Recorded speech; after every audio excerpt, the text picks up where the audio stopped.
क्रोध में आया और तलवार लिया और तलवार लेकर के गुरु जी का गर्दन उड़ाया। अब त्वष्टा को पता चला कि ये इंद्र हमारे बेटा को मारा है। त्वष्टा ने महाराज विचार मंत्र का अनुष्ठान किया। एक विशाल राक्षस निकाला अनुष्ठान का, वित्रासुर, भयंकर राक्षस। वित्रासुर हाथ जोड़ करके कहे, पिताजी मैं क्या करूं? तो करना क्या है, अपने भाई के शत्रु को मारना। अब इतना परेशान किए वित्रासुर जी, देवता लोग डर गए। देवता लोग भगवान के पास गए कि प्रभु हम लोग क्या करें? ये तो वित्रासुर ऐसा विकराल राक्षस है कि लड्डू पेड़ा जैसे महाराज देवताओं को लेकर खा जाता है, ऐसे खा है विकराल। देवता लोग डर गए। भगवान कहे कि देखो भाई, ये वित्रासुर को कोई मार नहीं सकता और हमें भी इतनी ताकत नहीं है कि ब्राह्मण का वध कर लें, हमारे पास भी इतनी विशाल नहीं। तो कैसे मारा जाए, क्या किया जाए? तो कहे कि तुम लोग दधीचि ऋषि के पास जाओ और दधीचि ऋषि से जाकर के कहना कि आप हमको अपना हड्डी दे दो और उस हड्डी से वज्र बनेगा। उसी ब्रह्म तेज से वित्रासुर मारा जा सकता है, दूसरा कोई उपाय नहीं है। महाराज देवता लोग भगवान के आदेश से गए और दधीचि ऋषि से प्रणाम किए और प्रणाम करके कहे कि महाराज हम लोग किसी काम के लिए आए। कहे क्या काम है? तो कहे कि भगवान विष्णु भेजे हैं और आपकी हड्डी चाहिए। दधीचि ऋषि कहे कि हमको क्या पता था कि हम तो जाने आप लोग देवता हैं, हमको क्या पता आप बाघ हैं, हमको मारने के लिए आए हैं। अरे कौन ऐसा व्यक्ति है कि विष्णु के कहने पर भी अपना शरीर दे दे? कोई है? तो देवता लोग कहे कि महाराज हम लोग आ नहीं रहे थे आपके पास, हम जानते थे कोई अपना शरीर नहीं दे, लेकिन भगवान विष्णु कहे कि मेरे महात्मा लोग कुछ भी कर सकते हैं, जाओ मांगो। तब दधीचि जी प्रसन्न हो गए। भगवान विष्णु कहे हैं तो कहे कि भाई दध्यन सभी प्रवृत्ति को विकल्पो धरा विषो, ये शरीर एक दिन मर जाएगा, इसको कुत्ते खा लेंगे, जला देने के बाद राख हो जाएगा, गाड़ देने के बाद कृमि हो जाएगा, और इसी हड्डी से यदि कोई सेवा बन जाए तो इससे अच्छी क्या बात है? बड़ा प्रसन्न हो गए और हड्डी दिए और उसी से महाराज वज्र बनाया। अब देवराज इंद्र आए हैं और देवराज इंद्र युद्ध स्थल में बैठ गए, ऐरावत पर खड़े होकर भयंकर युद्ध चालू। वित्रासुर क्रोध में मारे, क्रोध के मारे महाराज कितने देवताओं को अपने हाथ से ऐसे पकड़ करके खा जाता। जितने देवता से भाग, जितने देवता थे सब भागे, अकेले अब देवराज इंद्र पड़ा रहा। इंद्र भी थर थर कांपने लगा। वित्रासुर कह रहे हैं कि भाई तुम इंद्र डरो मत, अरे जिसका जन्म हुआ है उसका मरना निश्चित ही। जातस्य मृत्यु, जातस्य मृत्यु ध्रुवम एष सर्वतः। तुम चिंता मत करो, तुम हमें मार डालो। कितना भी प्रयत्न देवराज इंद्र किए लेकिन इनके पर कुछ चला ही नहीं। एक बार उठाए मारने के लिए वज्र को, लेकिन हाथ कांप गया, वज्र नीचे गिर। अब देवराज इंद्र थर थर कांपने लगे, अब मैं क्या करूं? तो देवराज अरे वित्रासुर कहते हैं, सुरेश कस्मान नहिनोषि वज्रम पुरस्थिते वैरणिमय्यमोहम्। अरे देवराज तुम क्यों डरता है? उठाओ वज्र और मुझे मार डालो। ये वज्र कभी निष्फल नहीं जाएगा। जैसे कृपण पुरुष के पास कोई याचना करता है तो निष्फल चला जाता है, वैसे वज्र कभी निष्फल नहीं जाएगा। उठाओ मुझको मार डालो, मैं नहीं चाहता हूँ असुर योनि में रहना। अहम समाधाय मनोजथा शंकर समस्त चरणारविंदे। मैं तो अपने चित्त को भगवान शंकरषण के चरण कमल में लगा दिया हूँ। आज तुम अपने वज्र से काट करके मेरी अविद्या रूपी ग्रंथि का छेदन करो। महाराज वित्रासुर जी कह रहे हैं, पुंसाम किलैकांत धिया स्वकानाम या संपदो दी विभुवीर सायाम। हे देवराज इंद्र, यह मत समझो कि भगवान कभी अपने भक्तों को ऐश्वर्य देते हैं। भगवान तो अपने भक्तों से बड़ा प्यार करते हैं। नदाति द्वेष उद्वेग आदि, ये धन संपत्ति ऐसी चीज है महाराज, इसको मिलते ही किसी से प्रेम और किसी से दुश्मनागत हो जाता है, बड़ा खतरनाक चीज है। तो तुम ही बताओ, भगवान कभी अपने अकिंचन भक्तों को धन संपत्ति देंगे क्या? तुम्हारा लगता तो है किसी किसी साधु को मठ मंदिर मिल जाता है, तो यह समझ जाओ भगवान नाराज भी कभी मिलेगा। नौरात जद्वेष उद्वेग यादु मतर कलिम व्यसनम सो प्रयास। ये धन संपत्ति ऐसा है कि जहाँ रहेगा वहाँ राग द्वेष के आग में जलना पड़ेगा, मौत आ जाएगा, कली आएगा और व्यसन भी मिल जाता है। अब भक्त यदि प्रयत्न भी करता है कि हमको धन संपत्ति मान प्रतिष्ठा मिले, तो तैवर की काया सविघातमस्मत् पतेर विधते पुरुषस्य सक्रः। भक्त यदि चाहता है त्रैवर की काया, धर्म अर्थ काम ये तीनों पुरुषार्थ मिले, तो भगवान महाराज काट लेते हैं, देते नहीं। वो प्रयत्न करता है हमें मिलना चाहिए मिलना चाहिए, लेकिन भगवान उसके प्रयास को ही काट देते। पतिल विधत्ते पुरुषस्य। इसी से तो पता चलता है भगवान अपने भक्तों से कितना प्यार करते हैं। तत्वमेयो भगवत प्रसादो जो दुर्लभो किंचन गोचरन नहीं। भगवान अपने भक्तों से कितना प्यार करते हैं कि वो चाहता भी है संसार तो मिलने नहीं देते, काट देते, कोई ना कोई प्रयत्न कर देते, नहीं देते। महाराज युद्ध स्थल में वित्रासुर जी लेक्चर दे रहे हैं, प्रवचन कर रहे हैं, तो वित्रासुर जी कहे कि आपकी क्या इच्छा है? तो हमारी इच्छा पूछ रहे हो, तो हम हरे तो पादैक मूल दासानुदासो भवितास्मि भूय। हम महाराज भगवान का भजन नहीं करेंगे क्योंकि भगवान का भजन ऐश्वर्य दे देता है। देखो भजन भगवान का नहीं करना चाहिए, भजन करना है तो महात्माओं का भजन करो, संतों का भजन।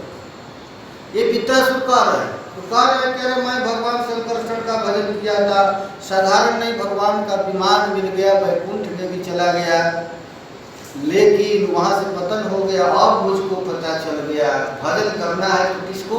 तो दिया नाम समर्चन। हम हरे तो पादैक मूल दासानुदासो भवितास्मि भूय। मनः स्मरेता सुपते गुणास्ते गृहीत्वा कर्म करोतु कायः। दासानुदासो भवितास्मि भूय। देखो भाई सभी महापुरुष यही कहें, संतों की सेवा करो यार। शिव जी अपनी पत्नी से कहते हैं कि यदि तू हमसे पूछ रही है तो भगवान विष्णु की आराधना करनी चाहिए, तो ठीक बात है, लेकिन तू हमारी पत्नी है, तुझको ठगूंगा नहीं। उनसे भी विष्णु से भी अधिक है तो दिया नाम समर्चन। उनके भक्तों की सेवा करो यार, उनके संतों की सेवा करने से जितना जल्दी भगवान प्रसन्न होते हैं। आदि पुराण में तो स्वयं भगवान कहते हैं, जो कहता है मैं कृष्ण भक्त हूँ मेरा भक्त नहीं, जो कहता है मैं भक्तों का भक्त हूँ वही मेरा भक्त। दासानुदासो भवितास्मि भूयः। भगवान महाराज जिनकी भक्ति से प्रसन्न हो गए, युद्ध स्थल में प्रकट हो गए और प्रकट होकर के कह रहे हैं कि अरे वित्रासुर, मैं तुम्हारे भक्ति से बहुत प्रसन्न हूँ। एकांत में तो कोई भजन कर लेता है अच्छे परिस्थिति में तो, लेकिन तुम विषम परिस्थिति में मेरा भजन कर रहा है। तुम्हारी क्या इच्छा है बताओ, जो आज इच्छा है मैं दे दूँ। तो वित्रासुर जी कहते हैं, बोलो तुझको क्या चाहिए? स्वर्ग चाहिए, ब्रह्मा जी का पद चाहिए, या पृथ्वी का सम्राट बनना चाहते हो? क्या चाहिए बोलो, आज मैं सब दूंगा। तो वित्रासुर कहते हैं, न नाग पृष्ठम न च पारमेष्ठ्यम न सार्वभौमं न रसाधिपत्यम न योगसिद्धि अपुनर्भवं वा समञ्जसत्वां विरहय्यकांक्षे। महाराज ये श्लोक भागवत में 3 बार है। एक बार वित्रासुर जी कहे हैं, और एक बार कौन कहा है? नाग पत्नियां कहें, और एक बार स्वयं भगवान कृष्ण उद्धव जी को कहें कि हमारा भक्त हमारी भक्ति में इतना उन्मत्त हो जाता है कि किसी चीज की कामना ही नहीं करता है। न पृष्ठम न च पारमेष्ठ्यम न सार्वभौमं न रसाधिपत्यम। ये भागवत में 3 बार श्लोक आया है। न जोग सिद्धिर पुनर्भवं वा समञ्जसत्वां विरहय्यकांक्षा। वित्रासुर जी कह रहे हैं कि हे सर्व सौभाग्य निधे, मैं आपको छोड़कर स्वर्गलोक, ब्रह्मलोक, भूमंडल का साम्राज्य, रसातल का एक छत्र साम्राज्य, योग की सिद्धियां कहाँ तक का है, मोक्ष की ही चाहिए। तो भगवान कहते हैं, तब भाई तुम ही बताओ क्या चाहिए। हम तो अपने दुकान खोल दिए थे, कुछ भी ले लो, जान छोड़ो, लेकिन तू तो कुछ चाहता नहीं। क्या इच्छा है तुम्हारी, तू बता दो। तब कहते, अजात पक्षा इव मातरभगा। जिस पक्षी का भी पंख नहीं हुआ है, पंखहीन पक्षी, जैसे अपने घोंसले में बैठ करके अपने माँ का इंतजार करती है, हे नाथ वैसे ही मैं आपका इंतजार। वित्रासुर कहते हैं कि भाई पक्षी तो माँ से भूख लगता है तो खाने के लिए ही इंतजार करते हैं कि माँ गई है अपनी चोंच में कुछ दाना लेकर आएगी, खिलाएगी। आज जब पेट भर जाता है तो मस्त मस्त हो जाते हैं, इसमें भी तो स्वार्थ है। तो कहते हैं इससे स्तन्यम यथावश्यतराग सुधारता। जैसे अभी अभी गैया नव प्रसूता गाय ब्याई है और बछड़ा जैसे अपनी माँ का इंतजार करता है, वैसे मैं आपका इंतजार। बछड़ा क्या चाहता है? अन्न नहीं चाहता, भगवान से कुछ वस्तु नहीं चाहता, वो माँ का रस चाहता है, दूध चाहता है। फिर सोचते हैं कि महाराज ये बछड़ा भी तो दूध पी लेता है तो छटकने लगता है, माँ को छोड़ देता है, ये भी तो ठीक नहीं है। तब कहते हैं प्रियम प्रियेव विशुद्धं विफर्णां मनोरविन्दाक्षदीक्षते त्वाम्। जैसे प्रोषित भर्तिका नायिका जिसका पति परदेश गया है, अब वह पति परायण पत्नी जैसे अपने पति का इंतजार करती है और पति से कुछ न चाहकर पति का सुख की कामना करती है, वैसे वित्रासुर महाराज गोपी भाव में आ गए। वैसे हे नाथ मैं कब आपकी दासी बन करके पति परायण पत्नी की तरह आपकी मैं कब सेवा करूं। इतना कह करके भगवान का और बोल वित्रासुर अब मैं देने के लिए तैयार। और फिर कहते हैं ममोत्तमश्लोकजने सुसाक्ष्यं संसार चक्रे भ्रमतः स्वकर्मभिः त्वन्माययात्मात्मजितार्गे स्वासक्तचेतस्य नाथ भूयात्। हे नाथ आपसे यही प्रार्थना है, अपने कर्म पश्चात मैं किसी भी जोनी में जाऊं, वैकुंठे नरके अथवा मम गति नान्यस्तु राधा विना। जागृत स्वप्न सुषुप्त सुस्फुरत में राधा पदाब्ज छठा। हे नाथ मैं आपसे कुछ चाहता हूँ, हमारी जैसी कर्म है, जिस जोनी में जाओ, लेकिन ममोतमसलो कजने सुसख्यम, जहाँ भी जाऊं आपके प्राण प्यारे भक्तों का हमेशा संग मिले और उनके साथ बैठ करके आपकी दिव्य लीलाओं का अवगाहन करता रहूं, बस इसके अतिरिक्त कोई चाह नहीं। त्वन्माययात्मात्मजदार ये स्वासक्त चेतस्य नाथ भूयात्। जो भगवान से दूर हैं, आपकी माया के वशीभूत होकर के स्त्री पुत्र बाल बच्चों को भी अपना सर्वस्व मान बैठे हैं, उन लोगों का संग कभी न मिले, आपके प्यार प्यारे भक्तों का संग मिले। सुखदेव जी कहते हैं, राजन वृत्रासुर रणभूमि में अपना शरीर छोड़ना चाहता था, क्योंकि उसने विचार से इंद्र पर विजय प्राप्त कर लिया। देखो भाई, मन से सब वस्तुओं को हटा दे। एक महात्मा थे, वो बैठ जाते थे, कहते थे मैं राष्ट्रपति बन गया हूँ, है बेकार चीज हो, मैं इंद्र बन गया है, बेकार चीज हो, मैं ब्रह्मा बन गया। मन से ही सब वृत्ति को लाते हुए फेंक देते। ये मन की तो कल्पना है। आदमी मन बैठा है कि वो बन जाऊंगा तो सुखी हो जाए। केवल महाराज मन की कल्पना मात्र है, कभी सुख नहीं। मन से सब वस्तुओं को प्राप्त करके छोड़ दो। भगवान कहते हैं, भक्त तूने कामनी की चाह की, मैं नारी बनकर के आ गया, ये कुछ कामनाएं करके तू जन्म जन्मांतर रो रहा है, इसीलिए कह रहा हूँ यार छोड़ इसको। मेरी निष्किंचना भक्ति के अतिरिक्त कहीं सुख है ही नहीं, कुछ भी नहीं है। महाराज वृत्रासुर चाहते थे मैं मर जाऊं, मैं नहीं चाहता हूं इस असुर शरीर में रह करके भगवान से दूर। महाराज कहे इंद्र तुम उठा मार मुझको। महाराज इंद्र वज्र उठाया मारने के लिए। महाराज इंद्र कांप गया, क्योंकि त्वष्टा को मारने के बाद ब्रह्म हत्या परेशान किया था उसको। आखिरी महात्मा है, इसको मार दूंगा तो मैं किस नरक में जाऊंगा। यहाँ पर कहते हैं अहो दानव सिद्धोषी जस्यते मतिरिदृषि। अरे इंद्र कहता, अरे मैं तो तुझको दानव समझता था, तू तो सबसे बड़ा सिद्ध महात्मा सिद्ध है।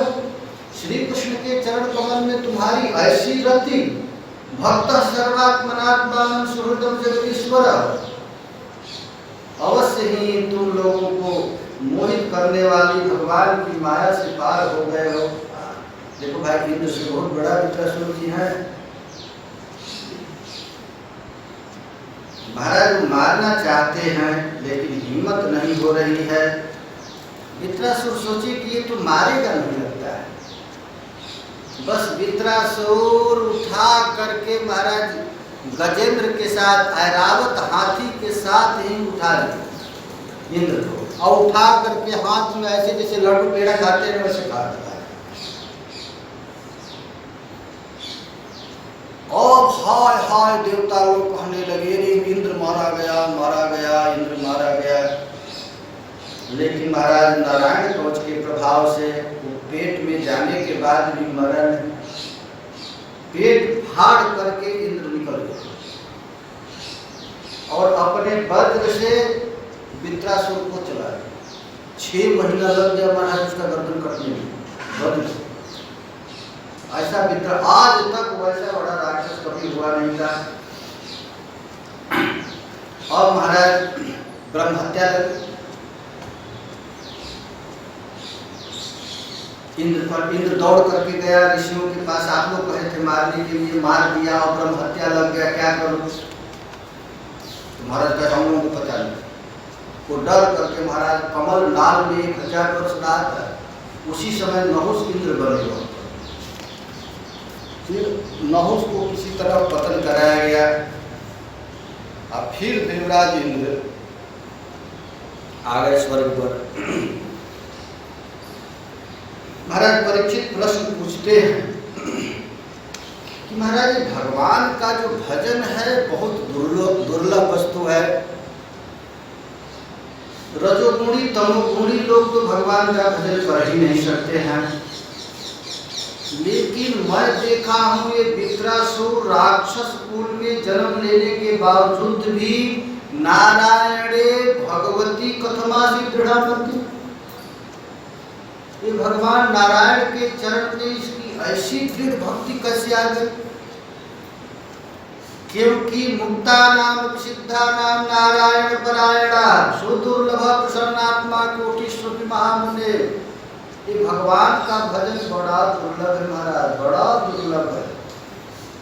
भक्ति की केवल आभास भी आ जाए ना तो ब्रह्मा पर्यंत सब सुख विष की तरह लगेगा।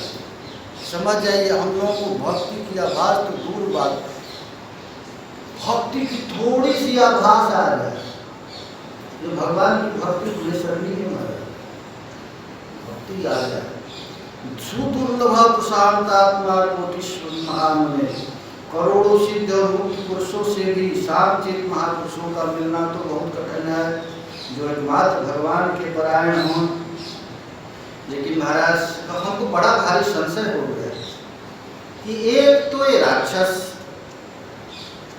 और उसको युद्ध स्थल में, अरे भाई अनुकूल परिस्थिति में तो कोई नाम माला घुमा ले, भजन कर ले, आप विपरीत परिस्थिति में भजन करके दिखा दो। सब सुविधा, खाना दे दिया गया, रूम किशोरी की सारी व्यवस्था कर दी है, रूम दे दी, खाना दे दी, पंखा दे दी, तुम्हारे यहाँ थाली में आ गए, फिर भी भजन नहीं होता है। अनुकूल परिस्थिति में तो कोई नाम भुला नहीं। अब विपरीत परिस्थिति, गाली मिल रहा है, ग्लौज मिल रहा है, पिटाई चालू है, बेइज्जत हो रहा है, वहां आपकी चित्त समाधि लग गई। ऐसी परिस्थिति में जब पौरुषेण समणे सहस्त्राम समतोषय, ऐसा भजन किया कि महाराज इंद्र कहने लगा हो दानव सिद्धोषी।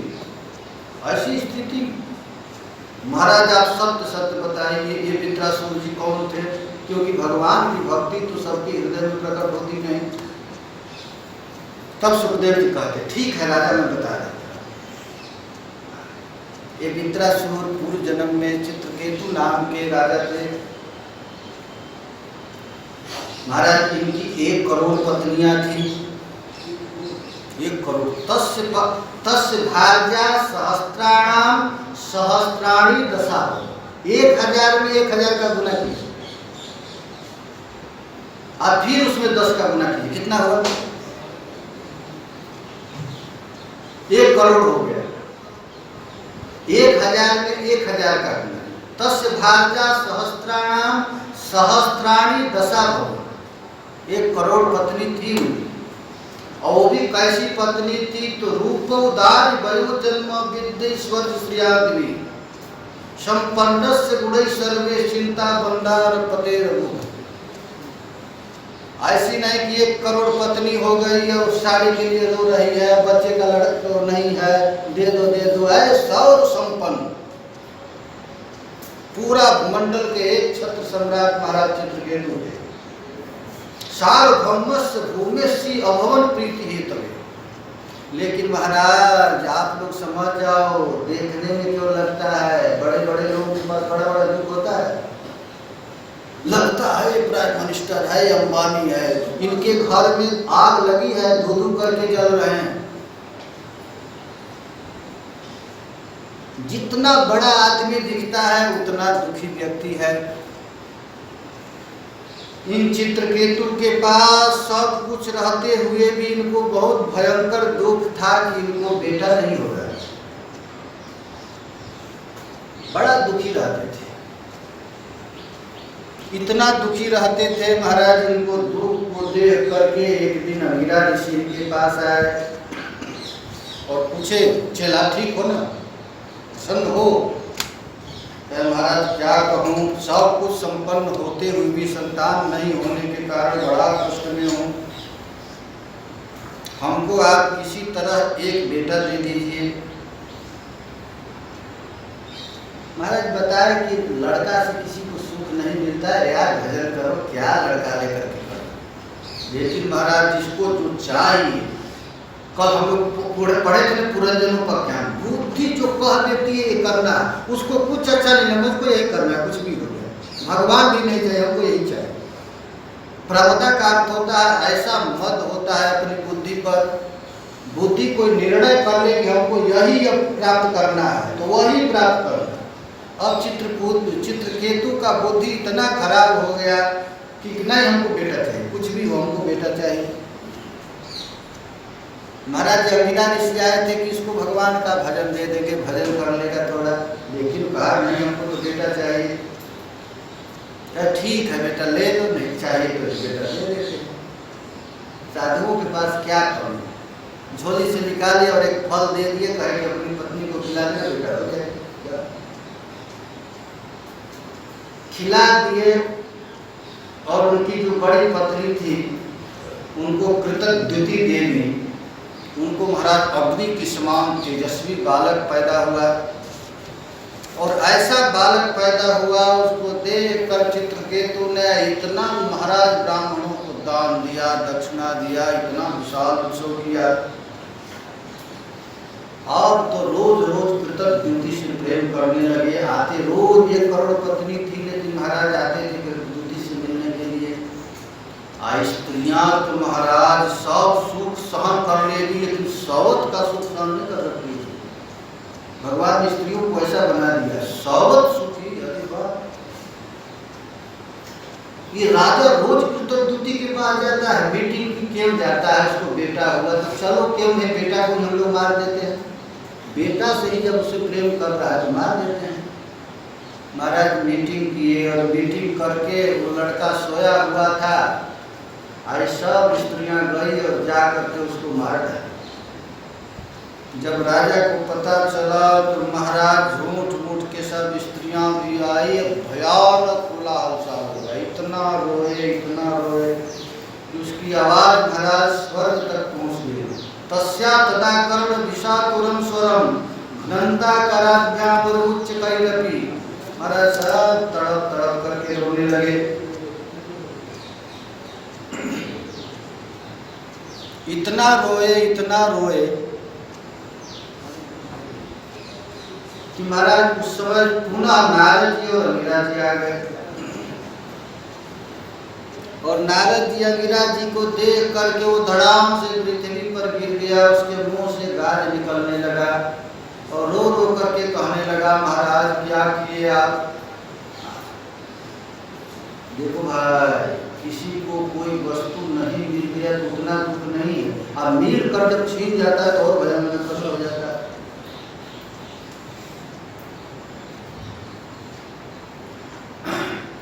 अब कितना भी नारद जी उपदेश दिए, लेकिन अब चित्रकेतु समझने वाला नहीं था। देखो भाई, जिससे आसक्ति होती है ना, उसी से पिटवाया जाए तब शांति मिलती है।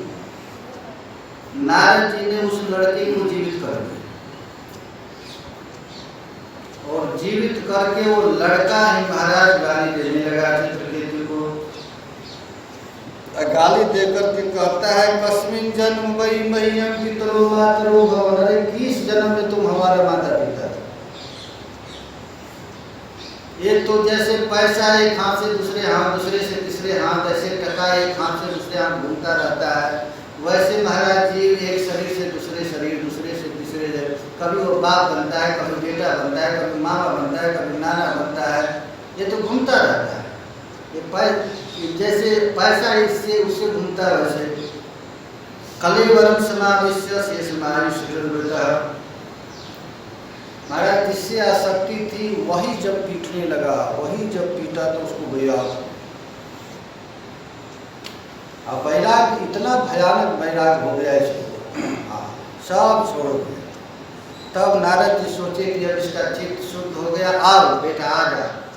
कान में मंत्र सुना दिए, उपदेश दे दिए। सारा संसार से तो उसकी आसक्ति टूट ही गई थी। और महाराज भगवान का ऐसा भजन किए, ऐसा भजन किए कि साक्षात भगवान संकर्षण प्रकट हो गए और उनको अपना विमान दे दिया, दिव्य विमान दिया, माने वैकुंठ में चले गए। ऐसी स्थिति आ गई।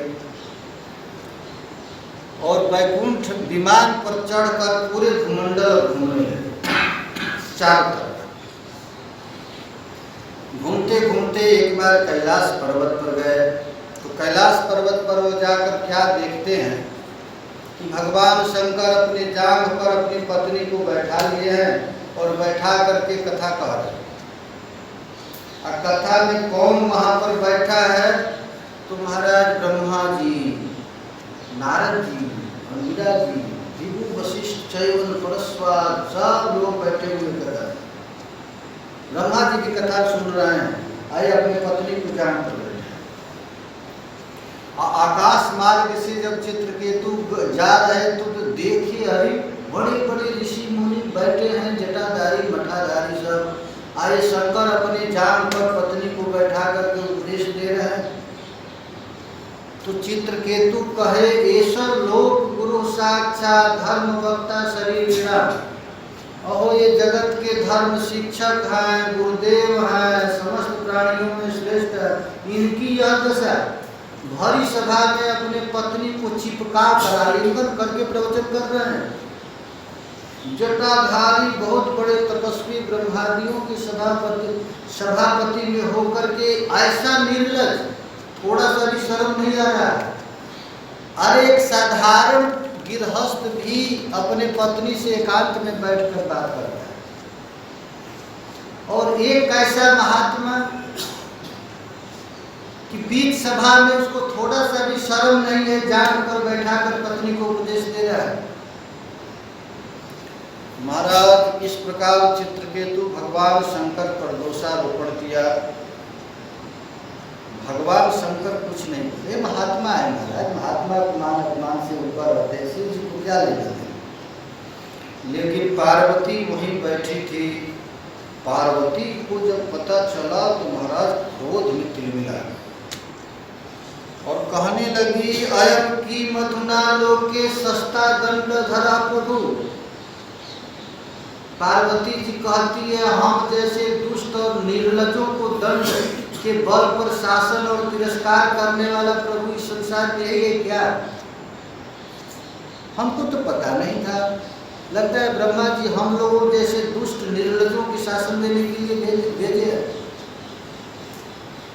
यहाँ पर नवेद धर्म अखिल पद्म जोनी, ब्रह्मा जी बैठ करके कथा सुन रहे हैं, उनको धर्म का ज्ञान नहीं है।